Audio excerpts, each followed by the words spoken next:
I hear this a lot in youth football, even at the U14 level. A coach will say, I think it's better if we just kick it long into the opponent's half so we can defend higher. And on the surface, I guess it sounds practical. You're gaining territory, you're closer to goal, you press higher. But the reality is that's a fear-based model of the game, at least in my opinion. And it's a shortcut that undermines both performance and development. Here's why.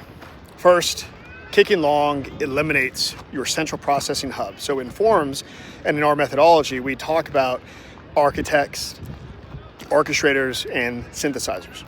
The architect builds the structural blueprint. The orchestrator carries the peak cognitive load, integrating space, teammates, opponents, etc. And the synthesizer transforms that into a decisive series of final actions. So when you go long, you bypass the orchestrator entirely. You cut out the brain of your team. So what you get is, rather, a game of disconnected duels, random second balls, and I think most concerning, zero continuity. Second, true high defending doesn't come from territory. It comes from rest defense integrity.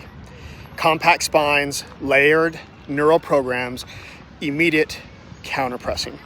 I think oftentimes coaches conflate territory with control, and I believe that's wrong. So these are what keep you defending higher, the things I just mentioned.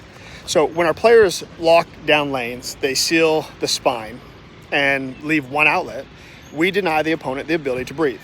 That's proactive. Just punting the ball forward, well, that's reactive. You're not defending high. You're essentially, to break it down in simplest terms, just chasing. And the developmental cost is huge, especially at U14, where players are still in a neuroplastic window for perception-action coupling.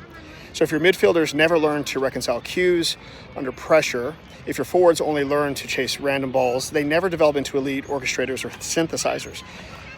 You end up with athletes who can run but cannot process. At the higher levels, those players fall out of the system. This is why Forms believes our model is best, because it is not about kicking long and hoping for territory. It's about creating an intelligent operating system for football. Quality dictates shape. The spine dictates control.